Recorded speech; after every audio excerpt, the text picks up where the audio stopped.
तो मूवी की शुरुआत में हम छोटू सरकार को देखते हैं जो कि अपने टाउन के लोगों को अलर्ट करते हुए कहता है कि सभी की जान खतरे में है, तुम लोग खुद को बचाओ। उसकी ये बात सुनकर टाउन में भगदड़ मच जाती है, जिसके चलते सिटी का काफी सामान भी डिस्ट्रॉय हो चुका था। इसके बाद जब सभी लोग छोटू सरकार से पूछते हैं कि आखिरकार ऐसा क्या हुआ, तब वो सभी को बताता है कि आसमान टूट रहा है और उसका एक टुकड़ा आकर मेरे सिर से टकराया, जो कि देखने में बिल्कुल स्टॉप साइन की तरह ही था। अब उसकी ये बात सुनकर सभी को लगता है कि वो मजाक कर रहा है, जिसके लिए सभी उसके डैड के ऊपर भड़क जाते हैं और उन्हें भला बुरा कहने लगते हैं। मीडिया भी छोटू सरकार को घेर लेती है। वो छोटू सरकार से पूछते हैं कि आखिरकार उसने ऐसा क्यों किया। छोटू सरकार भी इतना ज्यादा डर गया था कि वो कुछ भी नहीं बोल पाता और सभी वहाँ से चले जाते हैं। अब धीरे धीरे 1 साल बीत चुका था और लोग अभी तक उस आसमान गिरने वाले इंसिडेंट को भूले नहीं थे। सभी लोग अभी भी कुछ न कुछ कहकर छोटू सरकार और उसके फादर को चिढ़ाया करते थे।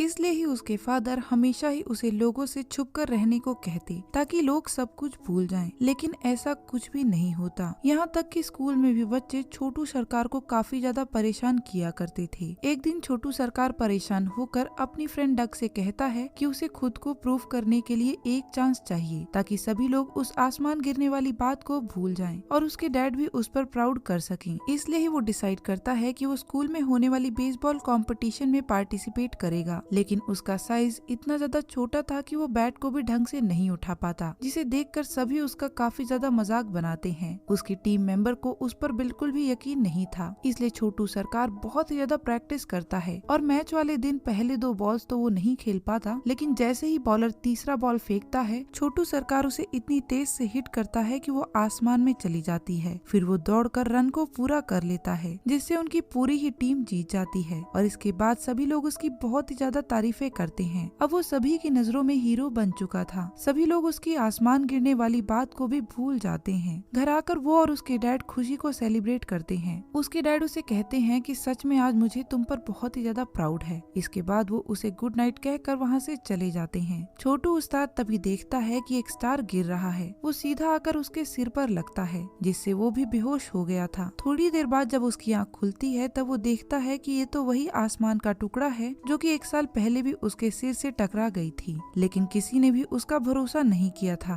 तभी वो नोटिस करता है कि ये चीज जिस भी जगह पर पड़ती है बिल्कुल उसका ही रूप ले लेती है। वो तुरंत ही अपने दोस्तों को कॉल करके अपने घर पर बुलाता है, जिसमें डक, फिश और एक पिग थे। छोटू सरकार अपने डैड को कुछ भी नहीं बताना चाहता था, क्योंकि उसे डर था कि वो उस पर यकीन नहीं करेंगे। तभी फिश उस चीज को अनजाने में ऑन कर देता है और उस पर उड़कर बाहर चला जाता है। छोटू उस्ताद, फिश और डक उसे बचाने के लिए बाहर भागते हैं। वो चीज उड़ते हुए बहुत ही ज्यादा दूर निकल गई थी और शहर के स्टेडियम में जाकर गोल गोल चक्कर काटने लगती है, जिससे आसपास का सारा सामान भी हिलने लगता है। कुछ टाइम बाद उनके सामने वो टुकड़ा एक स्पेसशिप में कन्वर्ट हो जाता है और उसमें से 2 एलियन बाहर निकलकर कहीं चले जाते हैं। इसी का फायदा उठाकर वो तीनों दोस्त फिश को बचाने के लिए स्पेसशिप के अंदर जाते हैं। अंदर डर के कारण पिग को पैनिक अटैक आ जाता है। तब डक और छोटू सरकार उसे शांत करवाते हैं। थोड़ी ही देर में ढूंढते हुए उन्हें फिश भी मिल जाता है। लेकिन तभी पिग की नजर एक बोर्ड पर पड़ती है, जहाँ पर एलियंस ने बहुत से प्लेनेट को कट किया हुआ था और धरती पर उन्होंने गोल का निशान बनाया हुआ था, जिससे उन सभी दोस्तों को लगता है कि एलियंस धरती पर अटैक करके इसे खत्म करना चाहते हैं। तभी वहाँ पर दोनों एलियंस आ जाते हैं और उन पर अटैक करने लगते हैं। वो लोग किसी तरह अपनी जान बचाकर स्पेसशिप से नीचे भागते हैं। उनके पीछे पीछे एक एलियन बच्चा भी स्पेसशिप से बाहर निकल गया था। इधर वो दोनों एलियंस भी उनके पीछे पड़े हुए थे। छोटू सरकार सोडा बोतल की हेल्प से बेल टावर पर चढ़ता है और मीन बेल को बचा देता है, जिससे सिटी के सारे एनिमल्स जाग जाते हैं और बेल टावर की तरफ आने लगते हैं। पर इससे पहले कि वो लोग एलियंस को देख पाते, दोनों एलियन डर से स्पेसशिप को लेकर वहाँ से चले जाते हैं। छोटू सरकार और उसके दोस्त सभी लोगों को समझाते हैं कि एलियंस अर्थ पर हमला करने वाले हैं, लेकिन इस बार भी किसी को उन पर भरोसा नहीं होता। सभी लोग छोटू सरकार के डैड को दोबारा से भला बुरा कहने लगते हैं। इसके बाद अगली सुबह डक छोटू सरकार को समझाती है कि उसे अपने डैड से बात करनी चाहिए, लेकिन वो उसे मना कर देता है। तभी वहाँ पर छोटा एलियन क्रीचर भी आ जाता है, जो कि कल रात भटक कर स्पेसशिप से बाहर आ गया था। वो लोग उसे देखकर डर रहे थे। तब फिश उन्हें समझाता है कि उसका नाम लकी है और वो खुद भी काफी ज्यादा डरा हुआ है। छोटू सरकार को भी समझ में आ गया था कि जरूर उन एलियंस का बच्चा होगा और इसके लिए ही वो लोग हमारे ऊपर अटैक कर रहे थे। इसके बाद वो लोग डिसाइड करते हैं कि वो लोग उस बच्चे को एलियंस को लौटा देंगे ताकि सब कुछ ठीक हो सके। अभी वो लोग बात कर ही रहे थे कि तभी उस बच्चे को ढूंढने के लिए सभी एलियन सिटी पर अटैक कर देते हैं, जिसके बाद चारों तरफ भगदड़ मच गई थी और अब सभी को छोटू सरकार की बातों पर भी यकीन हो जाता है। लेकिन अब बहुत ही ज्यादा देर हो गई थी क्योंकि एलियंस इतने गुस्से में थे कि वो बहुत सी एनिमल्स को ही गायब कर दे रहे थे। छोटू सरकार उस बच्चे को बचाकर अपने डैड को सारी सच्चाई बता देता है। इस बार उसके डैड भी उसका साथ देने के लिए रेडी हो जाते हैं। इसी बीच एलियंस को भी पता चल जाता है कि उनका बेबी छोटू सरकार और उसके डैड के पास ही है, इसलिए वो सभी मिलकर उनके पीछे पड़ जाते हैं। किसी तरह वो दोनों अपनी जान बचाकर वहाँ से भागते हैं, लेकिन वो ज्यादा देर तक खुद को उनसे नहीं बचा पाते और एलियंस उन्हें चारों तरफ से घेर लेते हैं। पर तभी वहाँ पर छोटू सरकार के दोस्त उसे एक कार लाकर बचा लेते हैं। अब वो सभी एक बिल्डिंग की टॉप पर जाकर चढ़ने लगते हैं ताकि वो लोग लकी को उसके पेरेंट्स को दे सकें। पर तभी एलियंस उन दोनों को डेंजरस समझकर उन पर हमला कर देते हैं और स्पेसशिप में ले जाते हैं, जहां शहर के बाकी लोग भी मौजूद थे।